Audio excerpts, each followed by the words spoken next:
conciliación en materia de alimentos se esgrime como un requisito de procedibilidad para los trámites anteriormente mencionados. Antes de hablar sobre el trámite como tal de la conciliación, es importante realizar unas precisiones de orden teórico al respecto.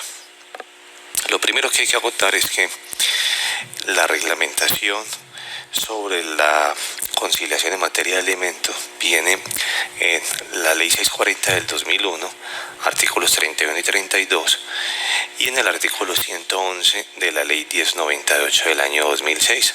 Obviamente tendrán que saber que hay unas normas concordantes sobre el tema. Los funcionarios competentes para fungir como conciliadores en tratándose de la fijación de cuota alimentaria y conexos están determinados en esas dos normas de la siguiente manera. La Ley 640 del 2001, para hablar en orden cronológico, esta que acabo aquí de mostrarles, establece que son competentes para fungir como conciliadores, primero, los centros de conciliación,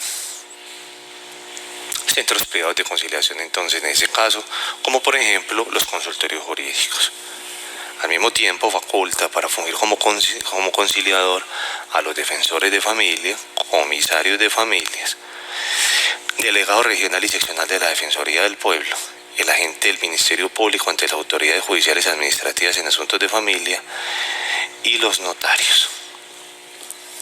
Inclusive ante los notarios se puede adelantar algo que también sirve para fijar la cuota alimentaria, que es el acuerdo de divorcio o cesación de efectos civiles del matrimonio religioso. Ahora, si ninguno de estos anteriormente mencionados, es decir, si ninguno de ellos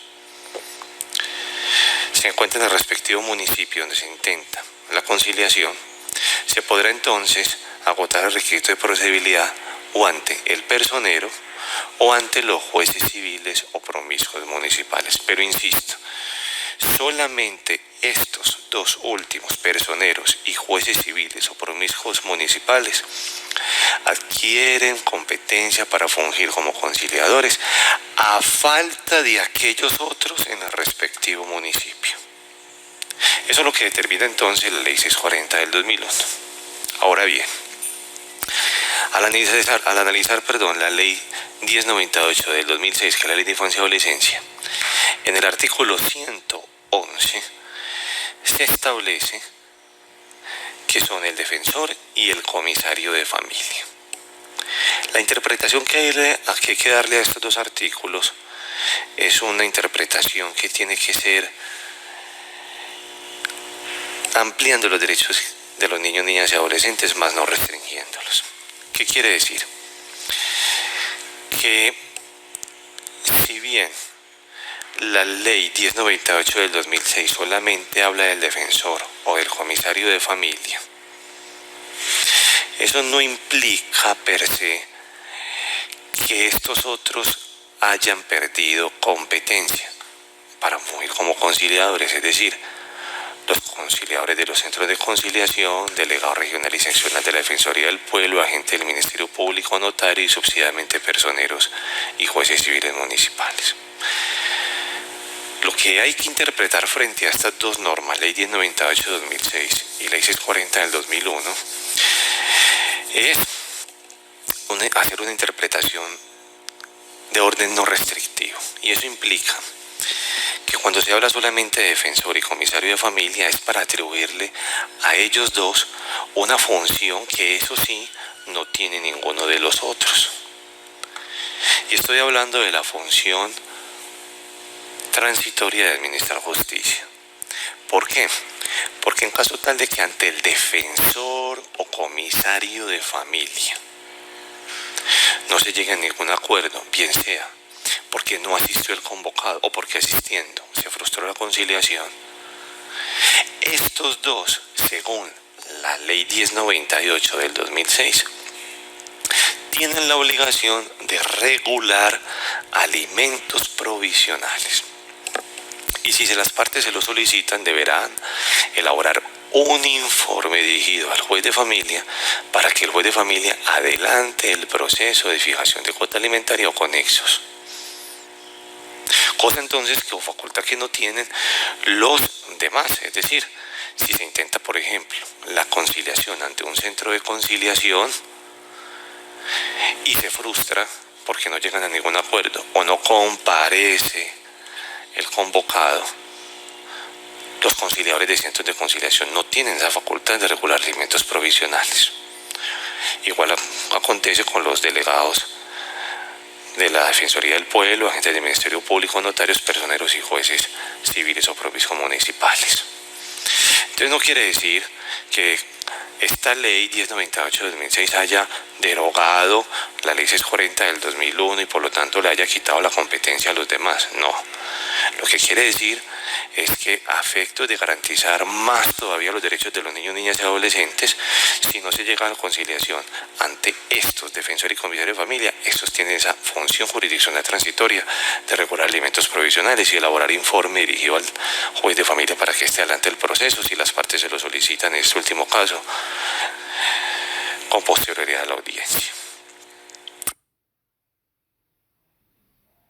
Al efecto entonces, dice la ley 1098 del 2006 en el artículo 111 lo siguiente. Primero, siempre que se conozca la dirección donde pueda recibir notificaciones obligados a suministrar alimentos, el defensor o comisario de familia lo citará a audiencia de conciliación. Mire que aquí entonces no solamente habla del defensor o comisario, pero habla del defensor o comisario para efectos de darle esta función transitoria y otras más. En caso contrario, es decir, que no llegue a ningún acuerdo, elaborará informe que suplirá la demanda y lo remitirá al juez de familia para que inicie el respectivo proceso. Ahora bien, cuando habiendo sido debidamente citado a la audiencia, el obligado no haya concurrido, habiendo concurrido, no se haya logrado la conciliación, miren, aquí es donde adquiere la función jurisdiccional transitoria, fijará cuota provisional de alimentos. Pero eso sí, solo se remitirá al juez de familia si alguna de las partes lo solicita entre los 5 días siguientes a la audiencia. Entonces nótese pues que en efecto, al hablar solamente del defensor o comisario de familia como funcionarios competentes para fungir como conciliadores, no le está quitando esa función de conciliador a los demás que mencioné. Lo que está haciendo es ampliándole la discrecionalidad de estos funcionarios, defensor y comisario, para que ellos puedan fijar cuota provisional de alimentos y así garantizar de manera inmediata los derechos del niño, niña y adolescente. Y también se da la posibilidad entonces de remitir informe al juez que suple la demanda para que adelante el respectivo proceso.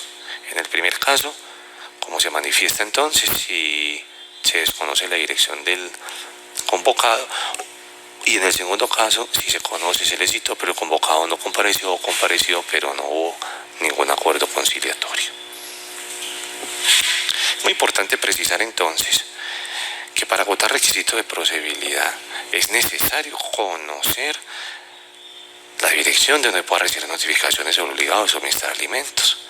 En otras palabras, si se desconoce la dirección de ese convocado para recibir alimentos, para comparecer a la audiencia de fijación de alimentos, no es necesario entonces agotar requisitos de procedibilidad. Por lo tanto, se podrá radicar demanda inmediatamente, pero eso sí, bajo la gravedad del juramento que se entiende prestado con la presentación de la demanda, se tiene que indicar que se desconoce en efecto la dirección del convocado y que por lo tanto no se puede adelantar entonces el trámite conciliatorio. Ahora, ¿cuáles son las etapas entonces de la audiencia del trámite conciliatorio? Lo primero es la escogencia del conciliador. Recuerden entonces que pueden acudir o a centros de conciliación o a defensor o comisario de familia o también a delegados del Ministerio Público, delegados de la, como habíamos indicado, de la Defensoría del Pueblo, o personeros o jueces de familia municipales. de promiscuos o civiles municipales. Ahora, después de escoger el conciliador, se tiene que radicar ante ese conciliador una solicitud de conciliación. Por lo general, las defensorías y comisarías de familia aceptan una solicitud de conciliación verbal, pero en los demás eventos, por lo general, se exige que la solicitud de conciliación verse por escrito. Ahora, los requisitos de la solicitud de conciliación están contemplados en la Ley 640 del 2001 y básicamente son los siguientes. Primero, se debe identificar al convocante. Por lo general, cuando se solicita la regulación de cuota alimentaria, quien acude a solicitar la conciliación es la madre o padre del menor, según sea el caso. Entonces, en ese evento, si no actúa por cuenta propia, deberá indicar que se actúa en representación legal, en calidad de padre o de madre, según sea el caso, del menor X. Al mismo tiempo, se debe identificar al convocado y también se le debe indicar cuál es su condición. En este caso sería, por ejemplo, que se está convocando al padre fulano de tal. Entonces ahí se está identificando al padre y la condición o calidad en la cual actuará dentro de la audiencia. Acto seguido, es decir, después de haber identificado plenamente al convocante y su condición, si actúa en nombre propio en representación del menor de edad, y al convocado, si va a actuar en nombre propio como representante también del menor de edad, deberá relacionarse claramente, de manera cronológica e individualizada, los hechos que permitan determinar o detectar el conflicto. Y después de identificar los hechos, se deberá precisar de manera detallada, individualizada y organizada el valor estimado del conflicto, es decir, las pretensiones. Y por último, si se quiere aportar algún documento que demuestre lo que se quiera demostrar, como por ejemplo la capacidad del convocado o la necesidad especialmente del menor o del alimentado, se hará relacionar esos documentos como pruebas relevantes para la controversia. Obviamente deberá anexarse a la solicitud la prueba de la legitimación en la causa, es decir, si se trata, por ejemplo, de un menor de edad, el beneficiario del derecho alimentario, entonces la madre tendrá que aportar que como está actuando en representación de él, el respectivo registro civil de nacimiento del menor.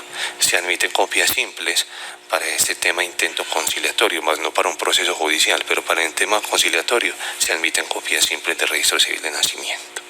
Ahora bien, es importante precisar que los consultorios jurídicos tienen una restricción en virtud del decreto ley 196 del año 1971 que solamente posibilita para actuar en aquellos casos en los cuales las personas no tienen los recursos económicos actuales para contratar un abogado particular. Por lo tanto, algunos consultorios jurídicos exigen que además de anexarse la prueba de legitimación en la causa, es decir, el registro civil de nacimiento, copia simple, también se aporten cuentas de los servicios públicos para determinar el estrato socioeconómico de la persona.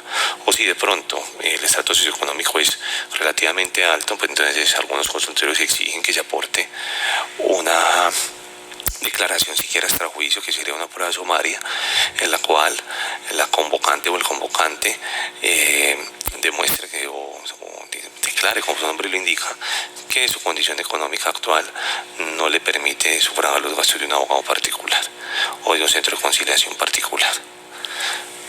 Si la solicitud de conciliación que se presenta cumple con todos los requisitos, pues el conciliador o el centro de conciliación está llamado a admitirlo y acto seguido citará al convocado indicando el lugar y fecha en la que se va a elaborar o se va a llevar a cabo la audiencia de conciliación. En esa citación, además de indicarse el lugar y fecha de la elaboración de la citación e identificarse el conciliador, se va a relacionar suscitamente el objeto de la conciliación, es decir, los hechos que corresponden a estos hechos de la solicitud, a las pretensiones que correspondan a las pretensiones de la solicitud, indicando especialmente cuál será su cuantía. Obviamente, en algunos casos el de En algunos tipos de procesos, pero no en familia, se le indica cuáles son las consecuencias de la licencia de la conciliación. En familia no opera ese tema de consecuencias, por existir a la audiencia de conciliación. Y obviamente se le indicará de manera muy clara y precisa cuál es el lugar, fecha y hora de realización de la audiencia de conciliación. Esa citación debe ser firmada entonces por el respectivo conciliador.